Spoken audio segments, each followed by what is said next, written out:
The Library Art Gallery, and welcome to the first of our lunchtime lectures for this semester. I'm very pleased to welcome Dr. Louisa Buckingham of the MA TEFL program and also the director of Bill Wright, our writing centre at Bilkent, as our first speaker.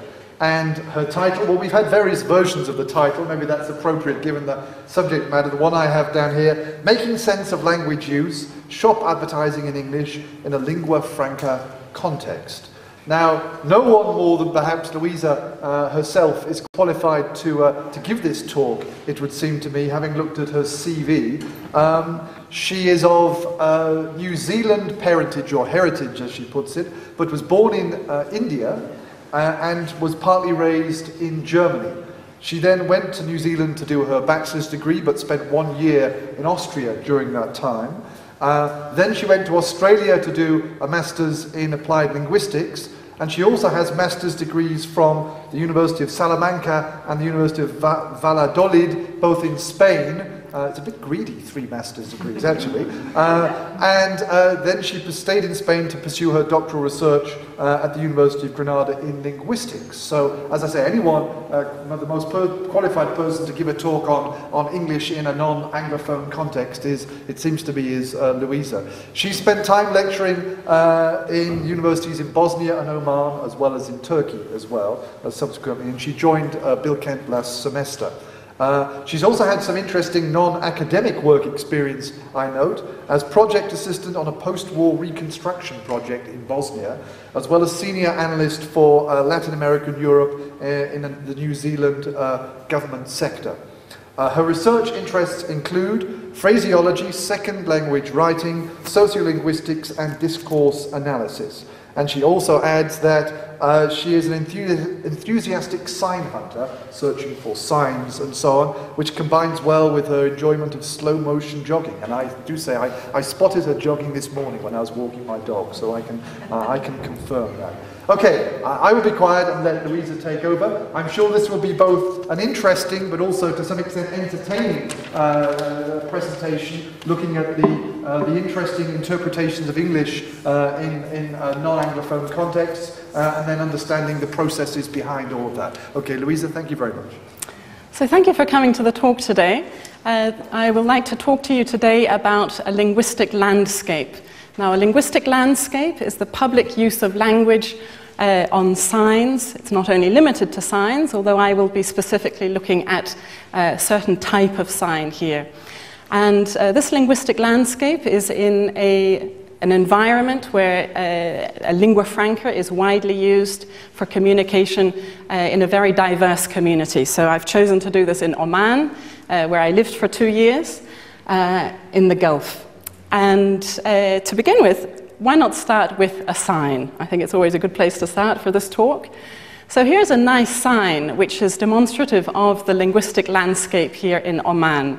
I photographed this sign in a medium-sized city, in a transit route, a lot of small retail, commercial activity, industrial sort of workshops, a lot of expatriate workers around here. Now, the message of the sign is a very mundane, everyday type of message. But what I'd like you to look at here is the choice of languages, the order of the languages, the choice of font, the font size. The message begins with Arabic, of course, in primary position here, but not the most salient font and not the largest font size. In this environment, Arabic is, of course, the one official language. The most salient font and color is, of course, the second example, which is the English example. And then that is followed by 4 South Asian languages, and the order of these languages is also not arbitrary. There is a reason for this. So it begins with Bengali, and Bengali is spoken both in Bangladesh and in the West Bengal state in India, followed by Urdu, and Urdu is the second international type language here, spoken of course in Pakistan and in the northern states of India, followed by Hindi, which is spoken not throughout India, but in most parts of India. and then followed at the end by Malayalam. And Malayalam is limited only to the southwestern state of Kerala. So it is not at all by chance that we find Malayalam, which is limited to only one specific location at the end of this sign, and we find the more international South Asian languages at the top of the sign, and English there in the most prominent visual position. The choice of languages, their order on signs, tells us a lot about issues of power and status of certain of the ethno-linguistic groups within a community. So moving on now, I will show you various examples now of public signs. Some of them are commercial signs and some of them are not. Now the examples that I have here, you will see all examples of English use which from a normative view, and normative view I mean as in standard UK, US English, would be considered rather different, non-standard. Now, some of these examples here, I suggest to you, are legitimate examples of English used as a lingua franca within this community. By legitimate, I mean there is reason behind this formulation. There's a strategy behind why something is phrased in a certain way. Other examples here are simply errors. And in this talk today, I will look at how we distinguish between what is simply an error and what is a legitimate usage of English in an environment where standard UK-US English is not the point of reference. So, as we move on to the next part, I'll just let you know my talk is in 3 sections. I will begin with some sociolinguistic background of the context where I did my study. I will then move on to just a brief description of the analytical framework I used, and then the main part of the talk I'll be looking at the many examples that I collected and show you how I classified them, how I analyzed them. So as language and society are so closely interrelated, I will begin with a little bit of background on the society so you get the broader context. So here you have the map of Oman. Just as a reminder for you, Oman is there between the Emirates and Yemen, with Saudi Arabia to the west.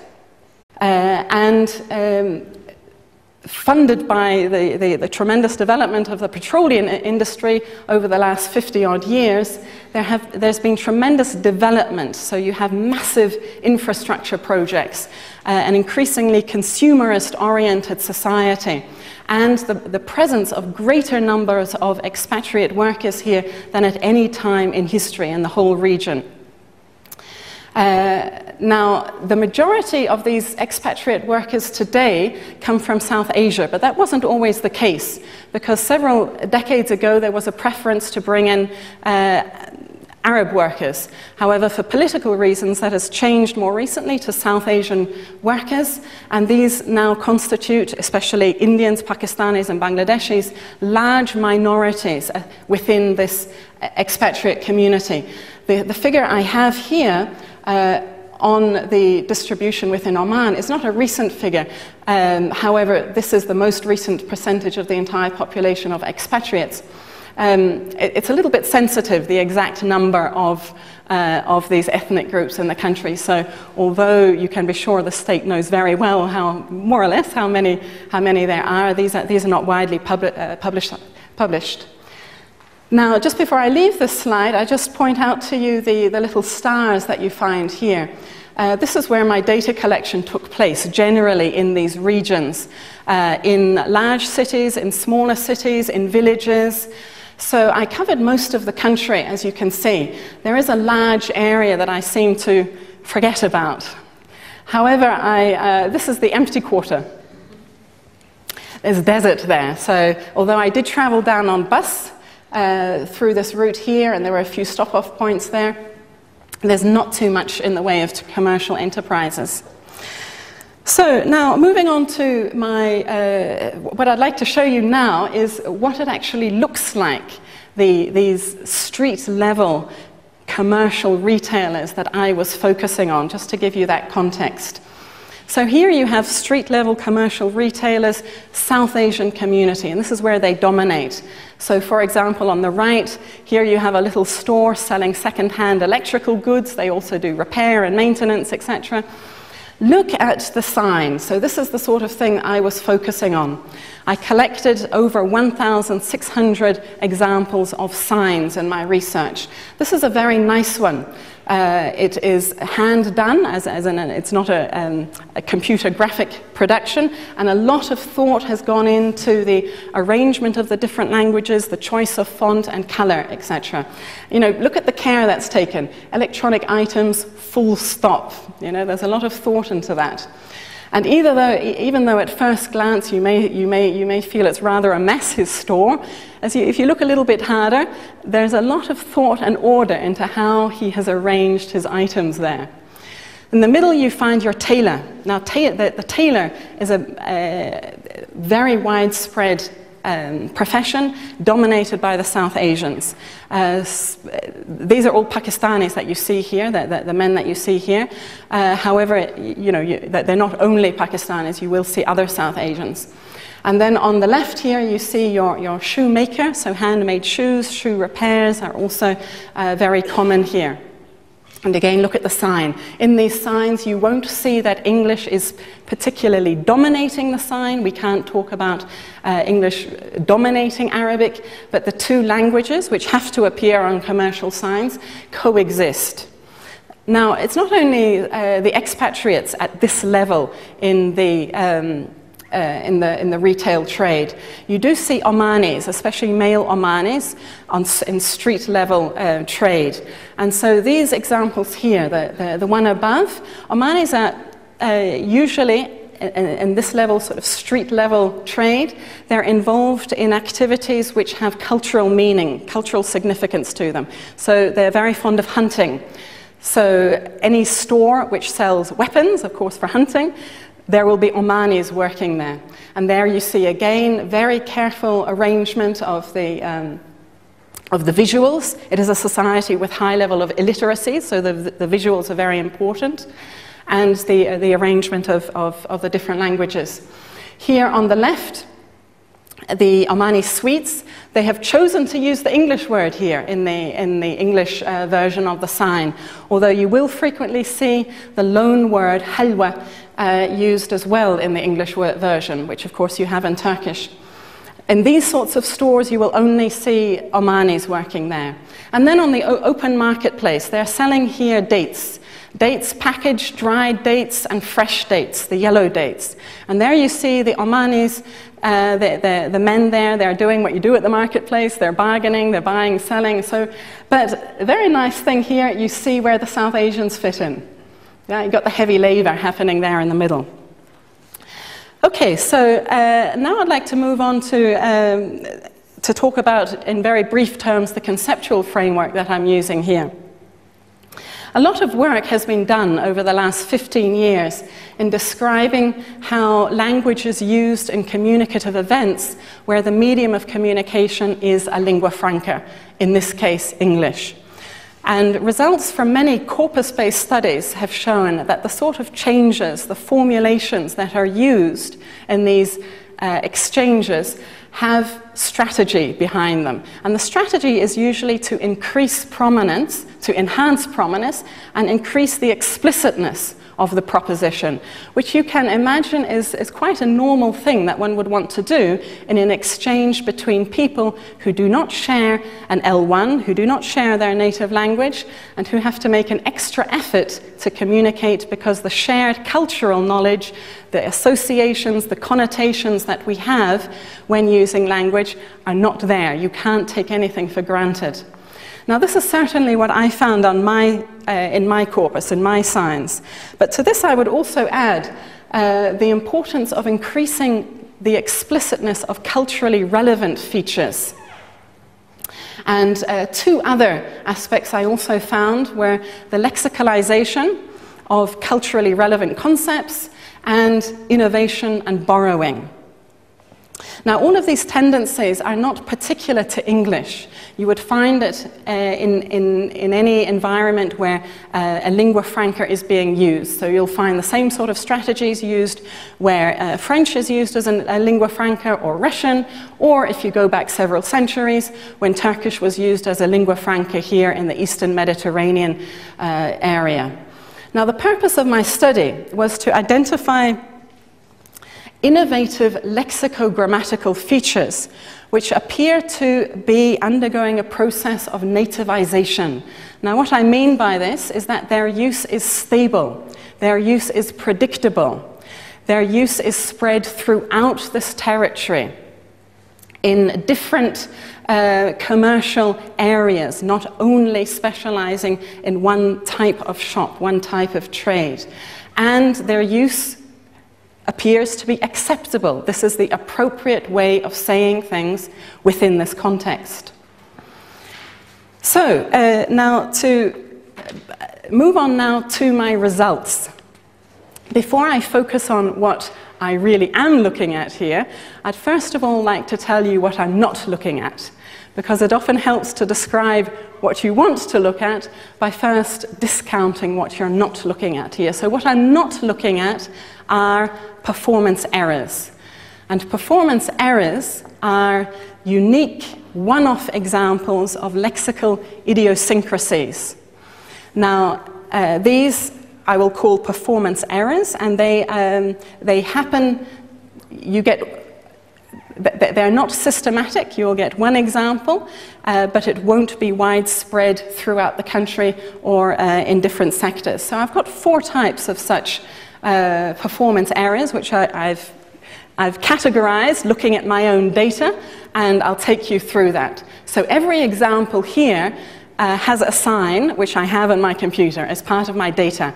And after this, I will show you some examples of my signs here. So the first one is simply incorrect word choice. And this incorrect word choice is semantically motivated. There's a reason for this error. So they're saying withdraw cars when they mean they want to tow cars. But you can see how they got to that. They've probably just looked in the dictionary and they've taken the wrong synonym. That's something that our students do all the time. Now the second one, the sale of chicken murdered. Now what they actually mean is chicken slaughtered, which probably seems a bit odd to you as well, but I will explain that. A peculiar barbershop. Well, peculiar, it's like unique or exceptional or something like that. They've just got the wrong synonym. Okay, the next one is similarly spelt, but semantically unrelated. Or they've got a homophone. So, for example, meat here, it's a homophone. The second one is an interesting example. Advocates and legal consolations. Now, how they got to consolations, I don't know. But advocates, here I will introduce to you as a nativized form. This is systematic. They don't use lawyers here. They use, and of course they're taking it from European languages, and it's probably through Egyptian Arabic dialect, because the Egyptian Arabic dialect has more French words in it. So we have here advocates throughout the country. That is the correct use of the word for this concept here. Consolations is an error. See creators, another error. Okay, the next one is simply incongruous, nonsensical. I don't know. How they got to that, I don't know. But you see this mobilization of dates. You see this a lot. And I have the feeling it's, when I looked at the Arabic version was packing, but I think it's more the idea of distribution. It's the collection point where the dates come together and then they're distributed. That's the idea I have. And then this one here was absolutely just weird. You've got no idea how they got to that. So the most frequent one are simply the orthographic errors, as you see here. Now, the orthographic errors often suggest the pronunciation. So puncture here, looking at mending flat tires, you can imagine the pronunciation in the expatriate community. Puncture, right? And stitching instead of what we would say, of course, a sewing machine, but here a stitching machine. So here you have the examples. I wasn't lying to you. It really does happen, right? So now moving on to what I really am looking at today, I'd like to begin with the strategy of increasing prominence of your proposition, of what you're saying. And to begin with, the most common way to do that was through a noun phrase, announcing the transaction of what you're doing. Sale of, trade of, wholesale of. Very common way to announce what you're doing. Now, you don't actually have to do this. We would say this is actually semantically redundant. It's superfluous information because the extra-linguistic, the contextual information will tell you, of course they're selling this or they're retailing this or so on. But you will see this, I have hundreds of examples of this. And often the transactional verb is repeated. So you'll get various examples in the one sign, sale of, selling of, trade of, etc., etc. So for example here. Now this top sign, just to show you again, it's I feel a rather beautiful example. This is a handmade sign, the traditional sign, and the others are the computer graphics, the modern version here. So beginning with retail of, very important. Wholesale of, retail of, manufacture of. Now, this insistence of including this transactional verb, you'll often also see at the end of a noun phrase here. So these first examples would be examples that would be quite appropriate or quite common in a traditional Anglophone context. However, the insistence of the verb at the end was very common in my corpus, and this verb would usually be in the gerund form. So you have smithing, fitting, loading, tailoring, fixing, making, greasing, ironing.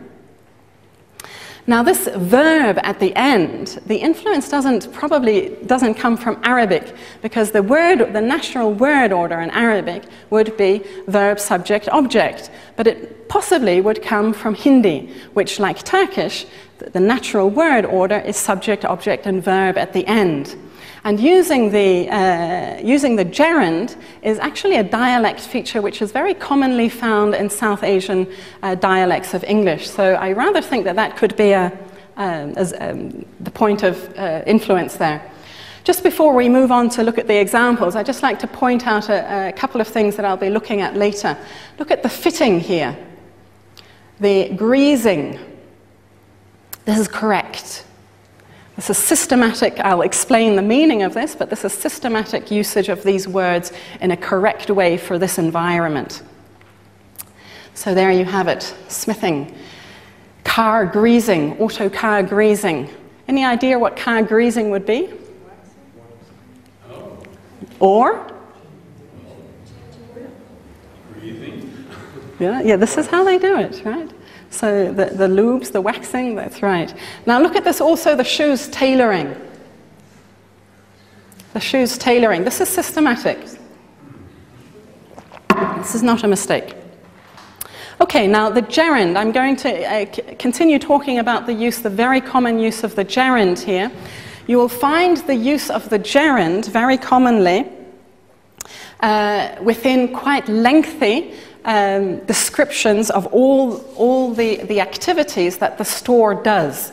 So this allows the store to really concretize the services or the products that they offer. They itemize what they offer. You can see the really heightened or increased explicitness in this. So rather than using an abstract general term such as mechanic, and just by the way, I never saw a mechanic during my whole data collection. They don't use mechanic, they list. So rather than using abstract general terms like real estate agent, mechanic, they will tend to unpack the activity into all the smaller activities that go into that more general activity. Who's going to understand mechanic? What should that mean or signify? But if you say, we haven't got an example here, but perhaps later. If you say, instead of barber, we do hair trimming and cutting and setting as well as shaving as beard and trimming activities for men. Makes you sound very busy, very important. If you look at further down here, instead of, who's going to understand, for example, a landscaper? or even earth mover, although an earth mover would be a little bit more concrete. But you know exactly what they're doing when they list it, when they unpack it. This one here, the real estate agent. What is a real estate agent? Well, you do buying and selling and subdividing into lots, etc., etc. You make it very clear what you're doing. So there you have. Now this sign here, you may find that funny, but this I have multiple examples of signs very similar to this, which I found throughout the country. This is not in one location or in one place. Here you have the food processors here, doing their different activities, and we've got mobilization there again, and your real estate agent. Okay, so now I'd like to continue on the theme of increased explicitness and looking at how adjectives or adjectival modification is used in a culturally relevant way in this environment. Now, adjectival modification is always used to make the noun more explicit, but we don't actually usually find it in signs on nouns. It's just too much detail in this advertising. However, I have 4 nice examples where it's very frequently used here. Now, first of all, this is to distinguish between hand, manual production and what they call automatic production, which is what we would say automatized or industrial production here. And this is found throughout a range of sectors in the food production industry, in carpentry workshops, even in car maintenance area. The second one here is understandable in a very multi-ethnic, multilingual context where retailers have to cater for very diverse customs, very diverse tastes. And this was most apparent when they're selling clothes or household furnishings, where the distinction simply between Arab and non-Arab was the most common. Now, if you are non-Arab, it may just say non-Arab, or it may be European Western, even though your customers are very likely South Asians, for example. So you have 2 nice examples here. Now, I'll just draw your attention to the sitting, because maybe you think that's a mistake, but it's not. This clipping, this is, of course, sitting room furniture, which is quite a big noun. So it's the clipping to the central point. So Arabian sitting or Western sitting would be appropriate here.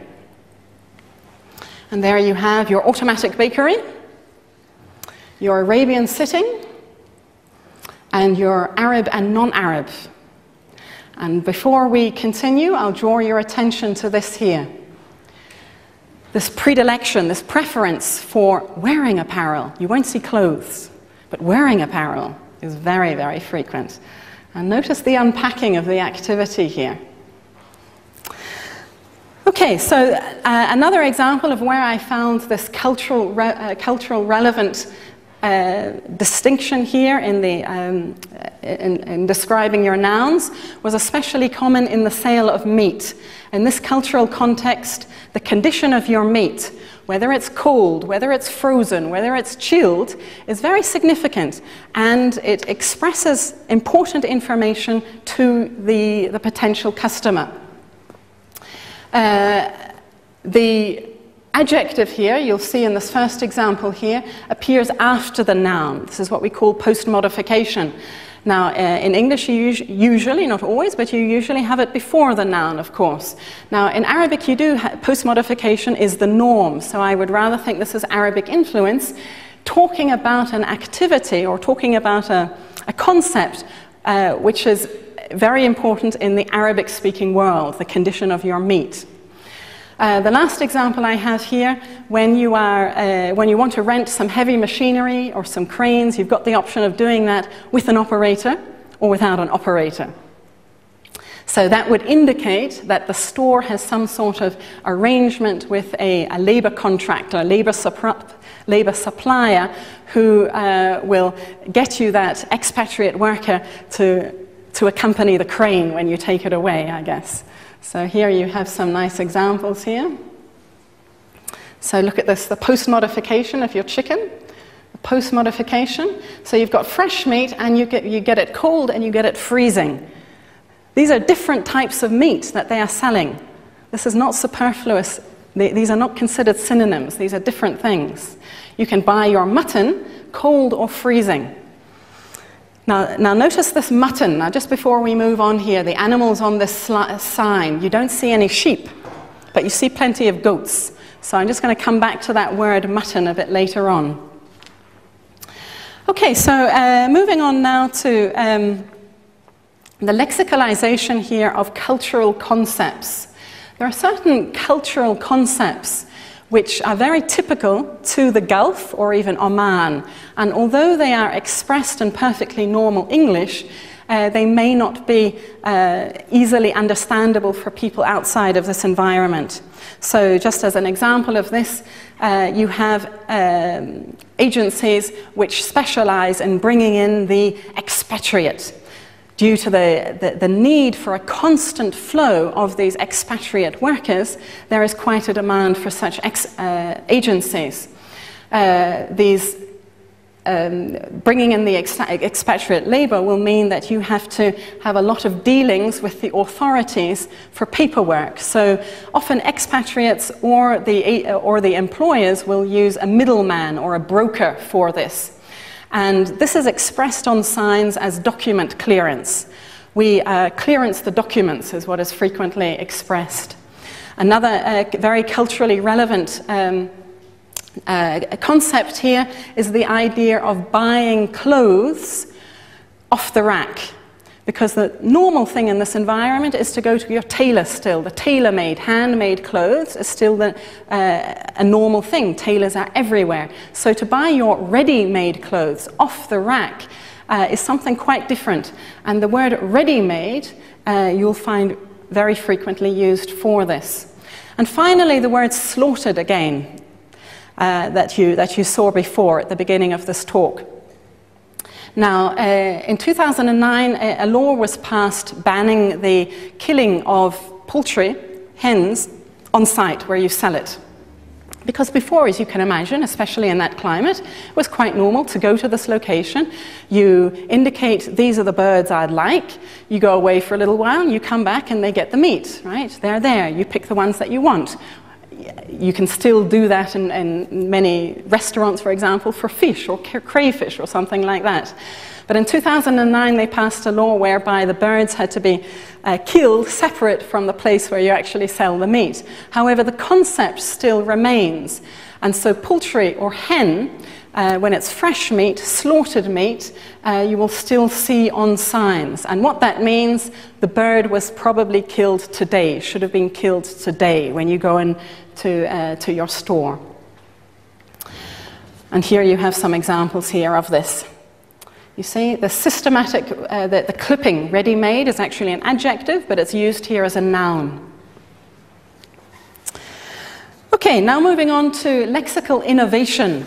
Now, in lexical innovation, there are many words used in Oman which are perfectly normal English words, but they are used with a different meaning, or they are used in combinations that you wouldn't use in standard UK-US dialects. And in my corpus, I have around 25 such examples, and I've classified the type of changes that you find here for lexical innovation. So the first one would be simply the shift of the meaning. Everywhere you'll find these coffee shops. But what the meaning is not a coffee shop. It's not a Starbucks type thing at all. It's simply a fast food place. Fitting shifts to mean installing. Car greasing, as you said before. You can replace part of your noun component. So car accessories is replaced by decorations or ornaments. A word such as mutton that we saw before, which in standard English dialects would be simply lamb meat or sheep meat, is broadened, and this is because of Indian English dialects. It broadens to include goat and sheep. Goat is, of course, much more typical in this environment than sheep. Tailoring. Tailoring is not only for clothes, but it's also for shoes, as we saw. You can tailor your shoes. What we also see is simply lexical preference, whereas we have Equally, these two words, this one here you won't see in straight sign advertising. Well, apparently it's too short, too insignificant, too everyday. Wearing apparel sounds much more important. The most commonplace examples of lexical innovation are these here below. Everywhere you'll see foodstuff and luxuries, foodstuff and novelties, very common. Foodstuff is, of course, your grocery store. Your luxuries, your novelties, you can wonder about this, you know. Do you sometimes sit at home and think, my goodness, I'm running out of novelties. I have to go and buy half a kilo of novelties. Well, what they probably are, what they very likely are, you can think just a few decades ago in that environment, to have a bottle of this brightly covered package shampoo with some figure on it, this is a real novelty. This is really something special. This is an environment where homeopathy, herbal healing was very common up till recent decades. And so all of these, for body care products, they are real novelties. They are real luxuries still, and it's still classified as such in advertising. The cold stores everywhere throughout the country. Of course, in this sort of climate, you need special stores which have refrigerators throughout where you're selling all of your refrigerated or frozen items. You know, stores just can't stock all of these things as a matter of course. And here you have some examples of this here. This top one is wonderful because a saloon where you go and play billiards and have a beer is, of course, not at all what's meant. This is the standard word that is used for a beauty salon. You will never see salon, but you will see saloon everywhere. And here you have your foodstuff and novelties store. Now, as you would also imagine, you find the introduction of words from Arabic or from South Asian dialects into English, into the English version here, although they will sometimes translate it into an English word. We have here 4 examples of the Arabic word being used.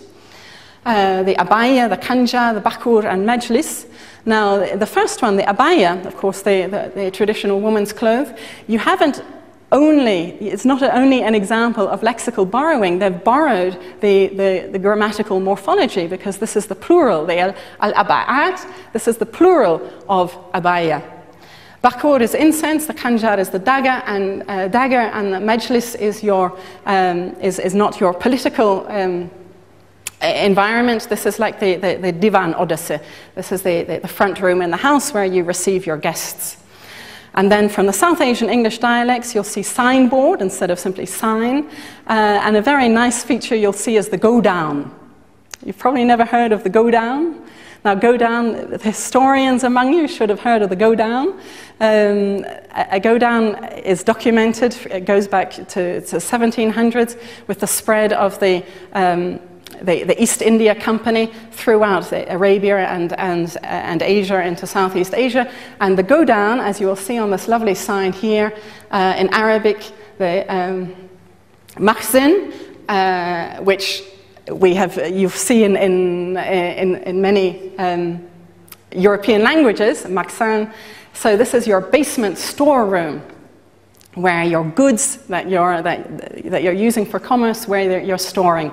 And these signs that I'm quite proud of them, I found in a very historic district in Muscat. And Muscat was a very important city for that East India route between South Asia and and Africa for the East India Company. And the people who went to work there weren't usually British, they were Anglo-Indians working for the East Indian Company. And these last 2 signs here, you find the Arabic word here with the Arabic morphology, and here with English morphology used in the plural form.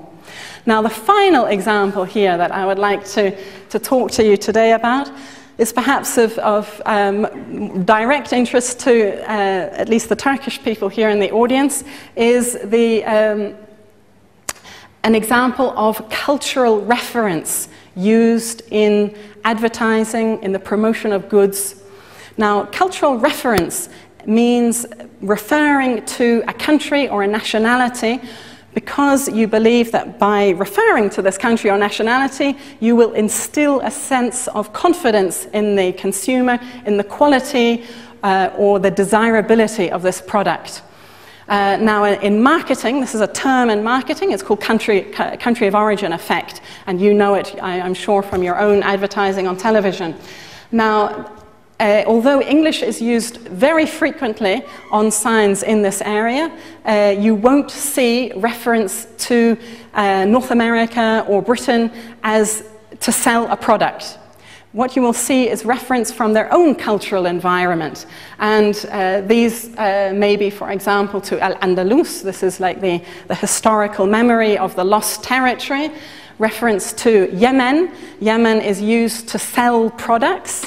Food products. They have a different climatic zone with quite a lot of agriculture there, so Yemeni food products are natural, sort of bio, good quality, healthy products. Now, the most common country of reference used here is Turkey. And when you see the sign, you'll know why. It's not because of the Ottoman Empire. You recognize this guy up here?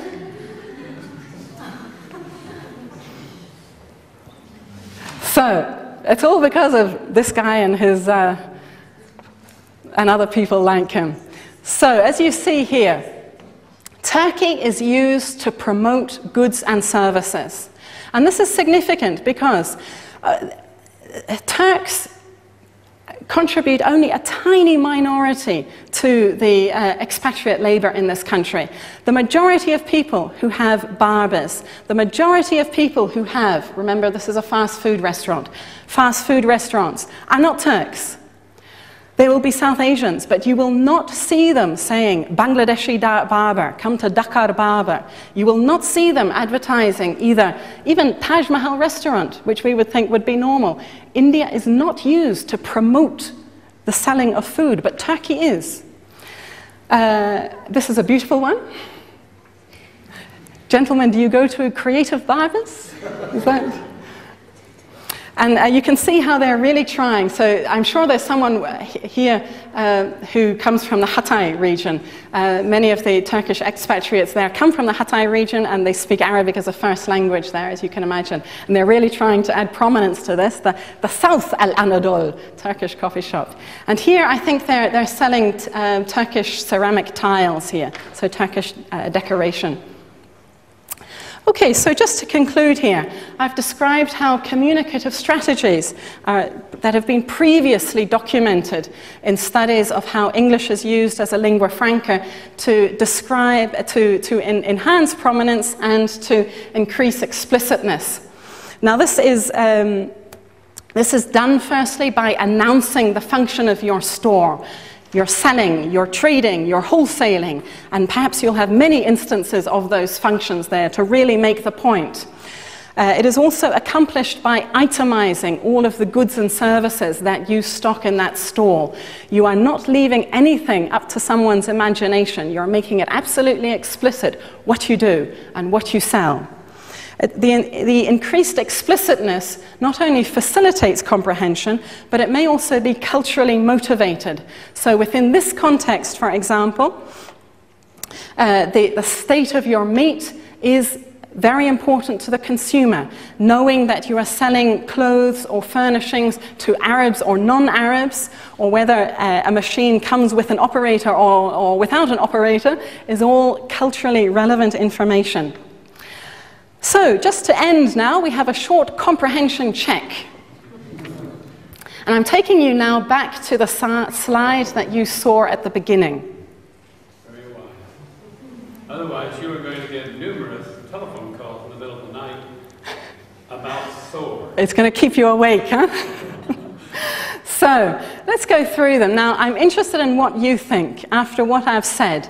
Have we got here an example of a performance error? This is a one-off, unique example, idiosyncratic use of English. Or do we have a systematic use of English used within this lingua franca environment? There's a function behind this. There's a reason behind this. So if we start at A, now this is an old telephone. Well, old or not, it doesn't matter. It's a telephone. And you see it's got this sore there. What do you think? Hang on just a minute. The choice is an error. Tell me if it's an error or is it legitimate. So can you put your hand up if you think it's an error? Okay, moving to B. You've got signs here. I think it's self-explanatory. Is this an error? Put your hand up. Number 3, you want to rent a flat. Notice the use of British English here. It dominates in Oman rather than US English. So you're wanting to rent an apartment. Is it an error or is it systematic? This is a fast food place selling grilled chicken. Live chicken. Is it an error? Put up your hand if it's an error. You'd like to think it, wouldn't you, Jenny? Okay, this is a furnishings type shop and this is what they're advertising.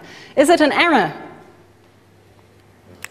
It sounds like you're systematic. Okay, so this is what I suggest to you.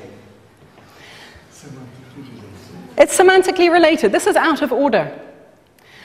Homophone for B here. Now they know email and they know the sound of it. So that's how they got to this. So have you ever tried renting a permanent flat? Now this is the case where it's a semantically related word. They've gone to the dictionary, they've taken the wrong synonym there. But this is not systematic use. This would be for me a performance error.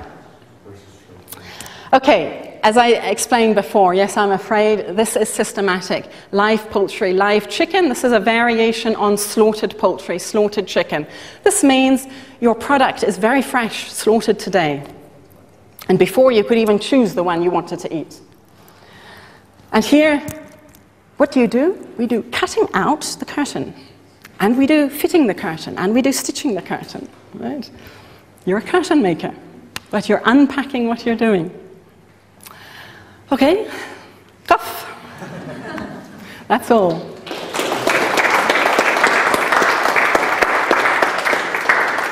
I would like to thank Louisa for her sale of creativity talking there. That was very enlightening.